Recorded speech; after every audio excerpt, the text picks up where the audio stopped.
At 70, Kevin Costner reveals who he doesn't want at his funeral. Kevin Costner has built a legendary Hollywood career spanning 4 decades, from the rugged charisma of The Untouchables to the weathered gravitas of Yellowstone. Now at 70, the actor who defined American masculinity for generations is reportedly reflecting on his legacy, including who he wants and doesn't want, standing at his graveside when the final credits roll. Kevin has reached that age where he's thinking about what happens after he's gone, revealed a longtime associate who's worked with Costner on multiple projects. He's not morbid about it, just practical. He wants his memorial to reflect the authentic relationships he built, not Hollywood fakery. And he's been surprisingly candid about certain people he'd rather not have there paying insincere respects. According to those in Costner's inner circle, the actor has privately discussed a short list of entertainment figures whose presence at his eventual funeral would feel like a final betrayal. Individuals with whom his relationships soured beyond repair through public feuds,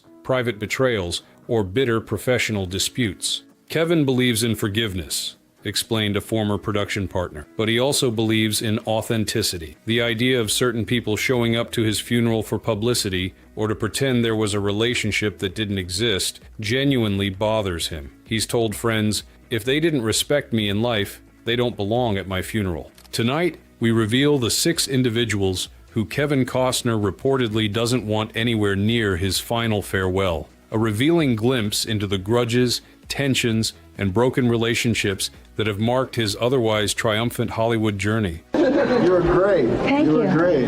Thanks for having us. That was really generous. Sure. Thanks for 1. Madonna, the pop star who publicly humiliated him. In the early 1990s, Kevin Costner was at the height of his fame, fresh off his directorial triumph with Dances with Wolves and starring in blockbusters like Robin Hood, Prince of Thieves, and The Bodyguard. Madonna was similarly at her cultural peak, pushing boundaries with her groundbreaking Blonde Ambition tour, which became the subject of the documentary film Truth or Dare. What should have been a brief, pleasant interaction between 2 entertainment titans instead became one of the most memorable public humiliations in celebrity history, one that reportedly still rankles Costner 3 decades later. Rumors say Costner once called her concert neat, and she mocked him on camera for it, recalled a former assistant who worked with Costner during this period. He went backstage after one of her shows to be supportive and complimentary. When he told her the show was neat, she waited until he left, then turned to the camera and gagged, making it clear she found his comment unsophisticated and laughable. This moment, captured in Truth or Dare and seen by millions, became an infamous pop culture incident that portrayed Costner as square and uncool while burnishing Madonna's provocative, boundary-pushing image. What made the slight particularly cutting was that Costner had attended the concert with his children and brought them backstage to meet the star, only to be mocked once his back was turned. Kevin felt ambushed and used, explained a friend who witnessed the aftermath. He'd brought his kids to meet someone he thought was a fellow artist, only to discover he was basically set up as a punchline in her documentary. It wasn't just disrespectful to him, but embarrassing for his children. While Costner has rarely spoken publicly about the incident in the decades since, those close to him claim it fundamentally altered his view of Madonna and of the performative aspects of celebrity culture more broadly. The perceived betrayal reportedly left such a lasting impression that Madonna's name has come up in Costner's private discussions about his eventual funeral arrangements. He mentioned Madonna specifically, claimed a longtime business associate. He said something like, "I don't want anyone at my funeral who would mock me behind my back. If Madonna shows up, have security escort her out." He was half joking, but the hurt was still there all these years later. This lingering resentment speaks to both Costner's long memory for personal slights and his fundamental belief in treating others with dignity, a principle he reportedly feels Madonna violated for the sake of a cheap laugh and a provocative documentary moment. But the pop queen isn't the only star who Costner has reportedly crossed off his funeral guest list. Wait until you hear about his alpha male clash with an Oscar-winning actor known for his intensity. Think about what it is that makes somebody a good parent, and it's about constancy.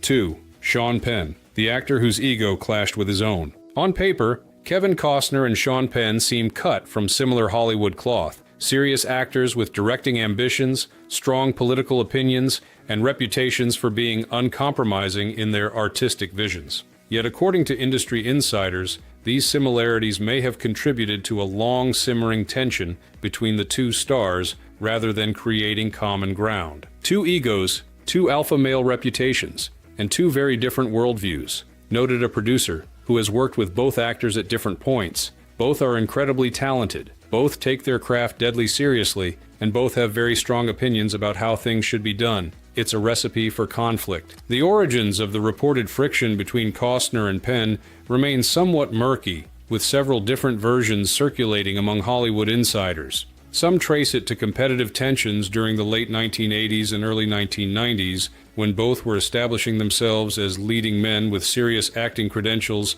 and directorial ambitions. They were competing for similar roles and similar status in Hollywood, explained a casting director familiar with both actors' careers. The difference was that Costner had achieved massive commercial success with films like Dances with Wolves and The Bodyguard, while Penn was seen as the more serious actor's actor. That created a natural tension, Costner wanting the critical respect Penn had, Penn perhaps envious of Costner's mainstream appeal. Others point to their divergent political styles as a source of friction. While both men have been politically active throughout their careers, their approaches differ dramatically. Penn's more confrontational, direct involvement in international issues, contrasting with Costner's more measured, traditionally American perspective. Kevin and Sean represent two very different versions of Hollywood activism, said a former studio executive who has dealt with both stars. Penn flies into disaster zones and meets with controversial world leaders. Costner makes films about American history and supports environmental causes. They're both passionate, but their styles couldn't be more different. Whatever the specific cause, the tension reportedly solidified into mutual avoidance over the years. Despite moving in the same Hollywood circles for decades, the two actors have never worked together and are rarely seen at the same events, a separation that appears deliberate rather than coincidental. They've maintained a cold peace by keeping their distance, revealed a longtime Hollywood reporter. But in private, Costner has apparently made comments suggesting he finds Penn's intensity and self-seriousness off-putting. The feeling seems mutual. This professional avoidance has reportedly extended to Costner's thoughts about his eventual funeral, with Penn's name allegedly mentioned among those he wouldn't want in attendance. Kevin once made a comment about not wanting performative grief at his funeral, claimed a friend of the actor. He specifically mentioned Penn as someone who might show up to make it about himself, rather than genuinely honoring their relationship, which has been essentially non-existent. The next name on Costner's list involves more than just a clash of personalities. It represents a painful professional breakup with millions of dollars and a legendary film's legacy at stake. Whitney, if you could hear me now, I would tell you, you weren't just good enough. You were great. You weren't just pretty. You were as beautiful as a woman could be. And people didn't just like you, Whitney. They loved you. Third, Whitney Houston's estate, the legacy that turned litigious. The Bodyguard wasn't just one of the biggest box office hits of the 1990s, it was a cultural phenomenon that produced the best-selling soundtrack of all time and cemented both Kevin Costner and Whitney Houston as global superstars. The film's success created a bond between the two performers that Costner spoke about movingly at Houston's funeral in 2012, delivering one of the most heartfelt eulogies for his former co-star. Yet, according to those familiar with the situation, Costner's relationship with Houston's estate in the years following her death has been far more complicated and contentious. So much so that representatives of her estate have allegedly landed on his not welcome funeral list. After The Bodyguard, their relationship reportedly soured over sequels and control, explained an entertainment lawyer familiar with the situation. For years, Costner had been developing a concept for a sequel to The Bodyguard. After Whitney's death, those efforts continued, but with increasing friction between Costner and the executors of Houston's estate. The reported conflict centered around creative control, financial considerations, and the appropriate use of Houston's image and legacy in any potential sequel or reboot. While Costner allegedly believed he was honoring their artistic partnership and her memory, some representatives of Houston's estate apparently viewed his efforts as self-serving or insufficiently respectful of her unique contribution to the original film's success. Kevin felt he was protecting their shared legacy, said a former business associate involved in the discussions. He had specific ideas about how a sequel should honor Whitney's character and performance. But as negotiations with her estate representatives progressed, things apparently became increasingly adversarial. The situation reportedly culminated in heated exchanges and ultimately a breakdown in communication, a particularly painful outcome for Costner, who had genuinely mourned Houston and considered their work together a highlight of his career. It became about lawyers and contracts rather than art and memory, lamented a friend who witnessed Costner's frustration. Kevin felt that certain people managing Whitney's estate were more concerned with control and money than with honoring what he and Whitney had created together. That hurt him deeply. This professional disappointment apparently transformed into personal resentment when Costner began to feel that his own motives were being questioned or mischaracterized by those speaking for Houston's estate. What had begun as an effort to honor their collaboration allegedly became a source of ongoing stress and disillusionment. Kevin mentioned to friends that he wouldn't want certain representatives from Whitney's estate at his funeral, claimed a source close to the actor. He felt they had twisted his genuine desire to honor their work together into something mercenary. After speaking so movingly at her funeral, the idea that her representatives might attend his own funeral struck him as painfully ironic. This complex situation demonstrates how professional conflicts can become deeply personal, especially when they involve the legacy of someone no longer able to speak for themselves. For Costner, the reported tension with Houston's estate represents not just a business disagreement, but a painful coda to what had been one of his most meaningful professional relationships. Professional disappointments can cut deep, but sometimes the most lasting wounds come from those who were once close collaborators. The next name on Costner's list involves a respected co-star in a Western movie that brought old-fashioned tensions to the set. We don't much like being here, but a man's got a right to protect his property and his life, and we ain't letting no rancher or his lawman take either.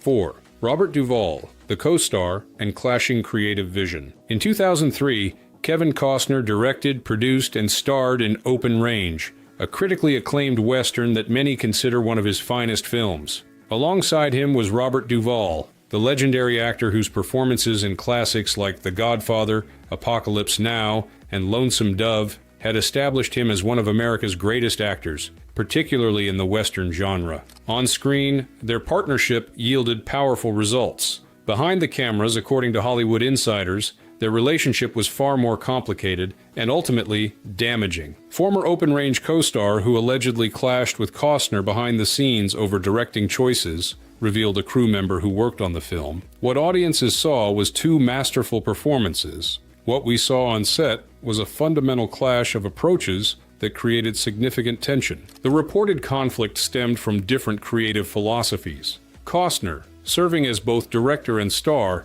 had a specific vision for the film, a contemplative, visually striking Western that took its time developing characters and building toward its climactic gunfight. Duvall, with his own extensive experience in Westerns and strong opinions about the genre, allegedly had different ideas about how certain scenes should be approached. Western legend versus Western legend. Old school ego war, summarized a producer familiar with both actors. Duvall isn't just an actor, he's an institution with very clear ideas about his craft. Costner was directing what he considered his definitive Western. When those visions didn't align perfectly, sparks flew. The specific points of contention reportedly ranged from character motivations to pacing to the practical aspects of filming certain scenes. While both men maintained professional demeanors, those on set described an increasingly strained relationship as production progressed. They were never openly hostile, clarified an assistant director from the film. It was more a cold tension, lots of terse conversations,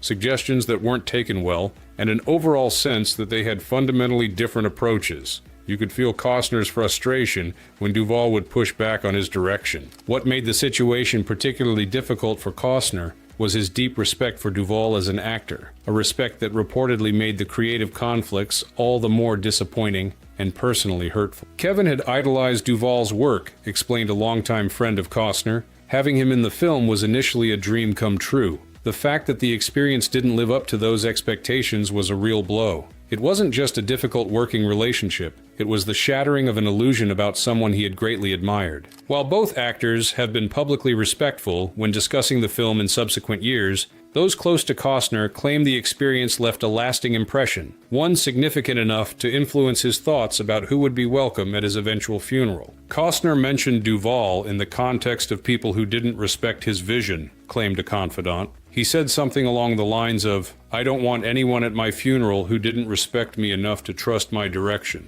It wasn't bitter, more resigned, the disappointment still evident years later. This lingering tension speaks to the personal investment Costner makes in his directorial projects and how deeply he feels what he perceives as challenges to his artistic vision, especially from those he had previously admired. Sometimes the most bitter feuds emerge not from old Hollywood, but from the newest chapter in a legendary career. The next name on Costner's list involves television's biggest modern western and a spectacular fallout that made headlines worldwide. Perhaps you will file these away and lean on them as well and achieve your... 5. Taylor Sheridan, the modern feud that ended an empire. In 2018, Kevin Costner surprised Hollywood by signing on to star in Yellowstone, a television series created by Taylor Sheridan for the relatively new Paramount network. The show became a cultural phenomenon, reaching viewership numbers rarely seen in the modern fragmented television landscape and reinvigorating Costner's career with a new generation of fans. For several seasons, the partnership between Costner and Sheridan seemed to be a perfect marriage of star power and creative vision. Behind the scenes, however, tensions were reportedly building that would eventually explode into one of entertainment's most talked-about feuds. Behind-the-scenes drama led to Costner's explosive exit from Yellowstone, noted an executive at Paramount, who witnessed the deterioration of the relationship. What began as mutual admiration evolved into increasingly different priorities and communication styles, until eventually the situation became untenable for both sides. The conflict reportedly centered around scheduling, creative control, and differing visions for the show's future. As Yellowstone grew into a massive hit, Sheridan expanded his vision into an entire universe of interconnected shows. Simultaneously, Costner began developing his passion project, a multi-part Western film epic called Horizon that he would direct and star in. These competing priorities created a perfect storm, explained a producer familiar with both projects. Sheridan needed Costner available for his increasingly ambitious Yellowstone filming schedule. Costner was committed to making Horizon, a project decades in the making. Something had to give. The situation allegedly deteriorated through a series of miscommunications, scheduling conflicts, and increasingly public disagreements about Costner's availability and commitment to Yellowstone. What had been a private professional disagreement spilled into the public arena, with leaks to entertainment media creating a narrative that damaged both parties' reputations. Things got ugly in a very public way, said a longtime Hollywood reporter who covered the fallout. Sources from both camps were feeding different versions of events to the press. Costner was portrayed as difficult and uncommitted to the show that revitalized his career. Sheridan was characterized as demanding and unreasonable. The truth, as usual, was somewhere in between. The conflict ultimately resulted in Costner's departure from Yellowstone, leaving the hit show's future in question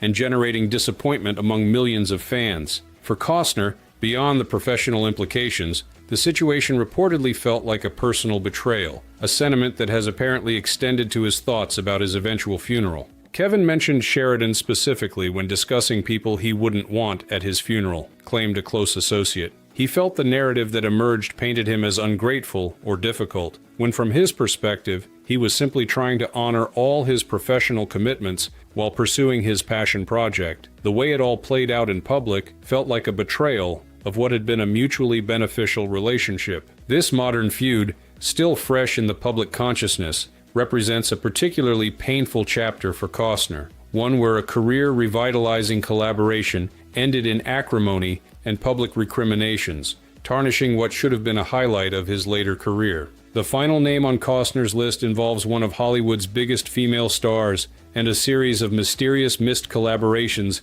that have fueled speculation for decades. Life that I've built with my husband, the life that we've built. 6. Julia Roberts, the superstar collaboration that never happened. In Hollywood's upper echelon of stardom, few names shine as brightly as Kevin Costner and Julia Roberts. Both achieved extraordinary fame in the late 1980s and early 1990s, becoming defining movie stars of their generation. Yet despite their parallel trajectories and seemingly natural on-screen potential, the two have never appeared together in a film, a curious absence that industry insiders claim conceals a complex and frosty relationship. Never confirmed, but they were supposed to work together multiple times, and projects kept collapsing, revealed a veteran casting director who has worked with both stars. In Hollywood, when two major stars repeatedly circle projects together but never actually make a film, it usually means there's a story there, often one neither side wants to tell publicly. According to those familiar with the situation, Costner and Roberts were attached to several potential projects throughout the 1990s and early 2000s, including romantic comedies, thrillers, and dramatic films that seemed perfectly suited to their respective star personas. Each time, the collaborations fell apart for reasons that were never fully explained publicly. High profile, unexplained silence, what really happened, energy, summarized a former studio executive who was involved in one of the failed projects. Their teams would engage, negotiations would progress, sometimes even press announcements were drafted, then suddenly, everything would collapse. After it happened multiple times, people started to wonder what was really going on. The specific source of the tension remains something of a Hollywood mystery, with multiple theories circulating among industry insiders. Some suggest it began with a disagreement over billing or compensation during early negotiations. Others point to conflicting creative visions for the projects they considered. A few hint at a personal interaction that left a lasting negative impression. Something happened between them, but both camps have been remarkably disciplined about keeping it private, noted a publicist who has worked with several major stars. In an industry where everything eventually leaks, the silence around Costner and Roberts is unusual and telling. Whatever the cause, the reported tension has apparently persisted for decades, with the two stars maintaining a polite but distant relationship in public while carefully avoiding any professional collaboration. This long-standing avoidance has allegedly extended to Costner's private thoughts about his funeral arrangements. Kevin made a comment about not wanting people at his funeral who had rejected opportunities to work with him, claimed a friend of the actor. Julia's name came up specifically. He said something like, "If she didn't want to make a movie with me when I was alive, I don't need her at my funeral pretending she cared." This lingering resentment speaks to both the mysterious nature of their non-relationship and Costner's apparent sensitivity about perceived professional rejections. For someone who has built his career on strong partnerships and collaborative filmmaking, the persistent failure to work with one of his generation's defining actresses seems to represent a particularly meaningful absence. Not what happened, not cut out. I'm saying when I got the job and I'm driving home on the freeway. The price of principles in Hollywood. The 6 individuals who reportedly would not be welcome at Kevin Costner's funeral represent different aspects of a Hollywood career spanning more than 4 decades. Different types of disappointment, betrayal, and disillusionment that have shaped Costner's understanding of the entertainment industry and his place within it. From Madonna's public mockery to Taylor Sheridan's recent professional fallout, from Sean Penn's alpha male rivalry to the complex tensions with Whitney Houston's estate, these relationships reveal the personal costs of maintaining principles and expectations in an industry often lacking both. Kevin has always been guided by a clear moral compass, explained a director who has worked closely with him on multiple projects. He has strong beliefs about how people should treat each other, with respect, honesty, and professionalism. When someone violates those principles, it cuts deep for him, and he doesn't easily forget or forgive what he perceives as character-revealing behavior. This uncompromising approach to relationships has undoubtedly cost Costner at various points in his career. Industry power players who might have advanced his interests were sometimes alienated by his unwillingness to play politics or overlook slights. Potential collaborations with major talents never materialized because he refused to compromise his vision or values. Kevin could have had an easier career if he'd been more willing to let things slide, observed a longtime agent who has negotiated many of Costner's deals. But that's not who he is. He'd rather stand by his principles and accept the consequences than compromise what he believes is right. This moral clarity has sometimes been misinterpreted as arrogance or inflexibility in an industry where accommodating powerful egos is often seen as necessary for success. Yet it has also earned Costner deep loyalty from those who share his values, actors, crew members, and collaborators who have worked with him repeatedly throughout his career. For every person on Kevin's not welcome list, there are dozens who would drop everything to work with him again, emphasized a producer who has collaborated with Costner on multiple films. He inspires that kind of loyalty because people know exactly where they stand with him. He's straightforward, fair, and appreciative of good work. As Costner enters his 70s, this pattern of clear boundaries and uncompromising standards shows no signs of softening. If anything, his recent experiences with Yellowstone and his commitment to making Horizon, despite significant obstacles, suggest a man increasingly determined to live and work according to his own values, regardless of industry pressure or expectations. Kevin has reached a point in his life where he's focused on legacy, both professional and personal, said a close friend. That includes being honest about which relationships mattered and which ones revealed something disappointing about human nature. His thoughts about his funeral are really about authenticity, wanting his final chapter to reflect the truth of his life, not Hollywood fakery. On dances, I mean, I thought, well, the only person that can screw it up is me.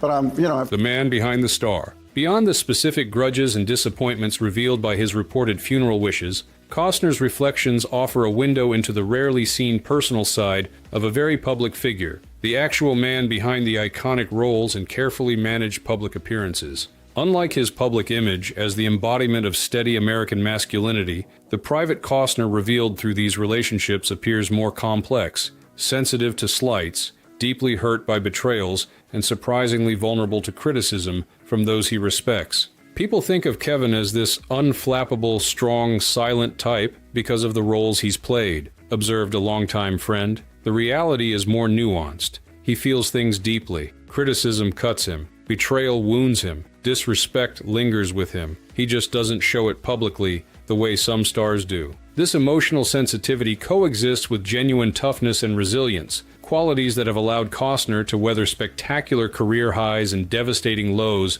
while maintaining his artistic integrity and personal dignity. From the triumphant Oscar wins for Dances with Wolves to the catastrophic failure of Waterworld, from bitter divorces to career reinventions, he has demonstrated a remarkable ability to absorb blows and continue forward. Kevin's strength isn't about not getting hurt, it's about continuing despite the hurt, explained a director who has worked with him through both successful and challenging projects. He remembers every slight and betrayal, but he doesn't let them define him or determine his next move. That's a different kind of strength than most people understand. This combination of sensitivity and resilience has shaped Costner's approach to relationships throughout his career. He forms deep, lasting bonds with those who demonstrate loyalty and shared values, while maintaining polite but firm distance from those who have disappointed or betrayed him. This selective approach to relationships becomes increasingly apparent in his later years as he focuses energy on connections that bring genuine value to his life. As Kevin has gotten older, he's become more intentional about where he invests emotionally, noted a colleague from recent years. He doesn't have time for fake Hollywood relationships or people who've shown their true colors in negative ways. His thoughts about his funeral reflect that clarity, wanting to be surrounded, even symbolically at the end, by people who genuinely cared about him rather than those who might attend for appearances' sake. In this context, Costner's reported not welcome list represents not pettiness or grudge holding, but a kind of final authenticity, a desire for his last earthly gathering to reflect the genuine connections and honest relationships that defined his life rather than the performative aspects of celebrity that he has increasingly rejected. Kevin has always seen beyond Hollywood illusions, concluded a friend of many decades. He's built a remarkable career while maintaining a clear-eyed view of the industry's artifice. It makes perfect sense that he'd want his funeral to be equally authentic, attended by people who truly knew and valued him, rather than those who might show up for the cameras or to rewrite a complicated history.